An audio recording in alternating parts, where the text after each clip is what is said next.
Hello YouTube, it's Ohio Keller back, and today we are looking at the insects of Oak Creek Park, South Ohio. Now Oak Creek South is a park very close to me.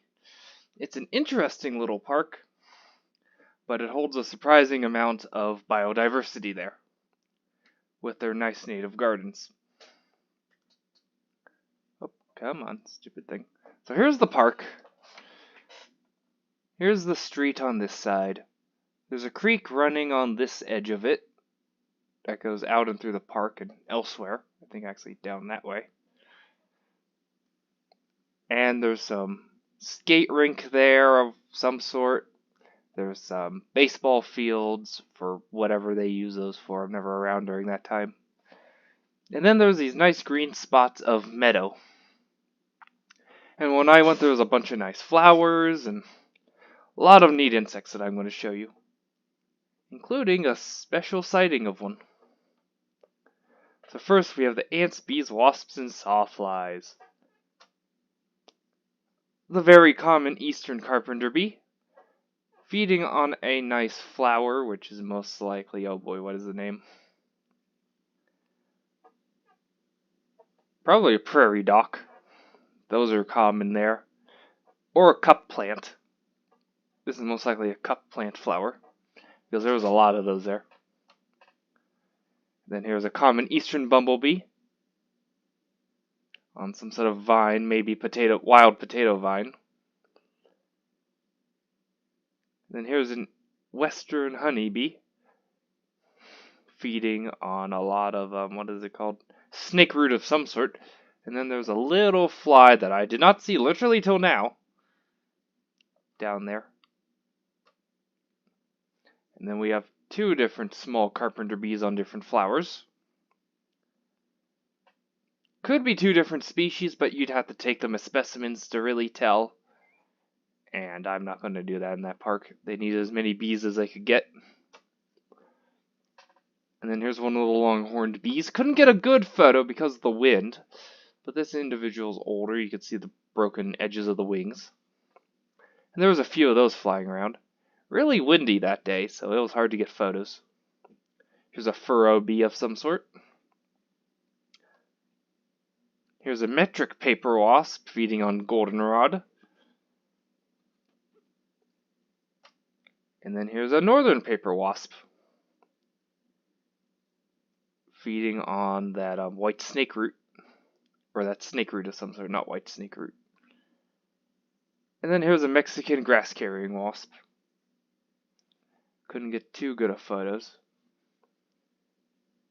Now the flies, I only saw one, surprisingly. Well, got a good photo of one, and that is this guy. There's the description and the iNaturalist map. And in the surrounding states, there was a lot of these guys, but not many records in Ohio. This is only the second rabbit. It would be using rabbits as a host. As you could tell, it's a nice meadow area. I just saw this thing buzzing along the ground. I thought, oh, it's some sort of bee. But by the way it was flying as I walked up to it, no, it wasn't a ground nesting bee. This thing's a botfly. Most likely looking for rabbits. And yeah, these weird little parks sometimes host insects that are not very common at all. So go check yours if you have a nice park with a little meadow. It's always worth checking that, because you might get a surprise. Now on to the true bugs. Here I have a false milkweed beetle. I have some small milkweed beetles right now that look very similar to this guy living out on my milkweed right now. If you remember in past videos, we saw the large milkweed beetle. Or milkweed bug, why did I say beetle? My brain's on beetles all of a sudden. But yeah, large milkweed bug. And then, my favorite that I love seeing out in the woods, the cicadas are pretty much gone now due to the drought here, but common swamp cicada. Now on to the grasshoppers, crickets, and katydids. Only saw two this trip. This meadow katydid. In the second image here, he is actually singing. His wings are raised a little bit, and he was making some nice calls. Because of the wind, I couldn't get a video of it for the channel, but yeah, he's singing there. He didn't mind my presence at all. Because when I first showed up, he scooted around the side of this big blue stem grass. But once I sat still long enough, he just started singing, and finally got a nice photo of that. Because you hear them all the time, but it's very hard to find them, and especially get photos of them singing. And then here we have a young green-striped grasshopper of some species. Something in that genus. Now for the beetles, what I was actually thinking of earlier, because I was working on that today, here's a wedge-shaped beetle. Well, bordered wedge-shaped beetle. Really nice colors on this guy. I love the black and red. Now, these guys are common in Ohio, but if you want to find them, look for mountain mint. They love mountain mint. I get them in my garden every year because I have a nice Virginia mountain mint plant. And when that thing starts blooming, these guys are there.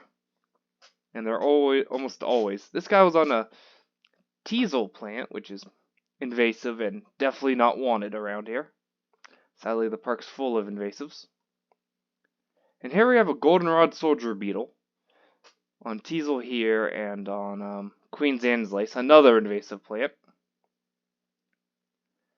Yeah, those guys are everywhere at this time of year due to the goldenrod. So very striking, very obvious. Keep an eye out for them. They're always great to see.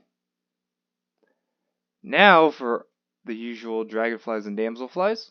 We only have one, and that is the eastern forktail. This guy has shown up in almost every one of my videos recently. And here's what the park looks like now, sadly.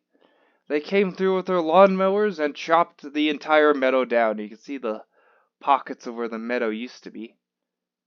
All throughout here, all in the back, and to that tree line is just meadow there. So a lot of great habitat now gone. There's just a little bit remaining by the marshy wetland area that just didn't get mowed because of just how treed it is and how wet it is there. So that is really sad to see, and since I saw that, there's just a photograph from the car as I was driving by with my family, and it's just sad that I documented all this cool things, got a second record of a species, and then they just mowed it down. Because the birds are gonna could have really benefited from this park because there's a ton of seeds out there for them. I love going there in winter and looking for birds. But now with it cut down, it's not really worth going. So yeah, if you have a park near you that gets chopped down, make some videos on it, post iNaturalist images of what's going on there, what species you're seeing, do eBird lists. I'm going to do a birding video soon on one of my trips from the spring. And yeah, just record as much as possible there. Because next spring, I'm going to return and see what's around and see how the growth is doing. Because this stresses out the plants a lot, especially with this drought. It's not going to look very good next year.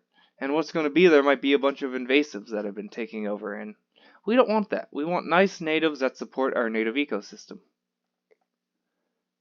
So that is all. Remember to like and subscribe, and I'll see you in the next video.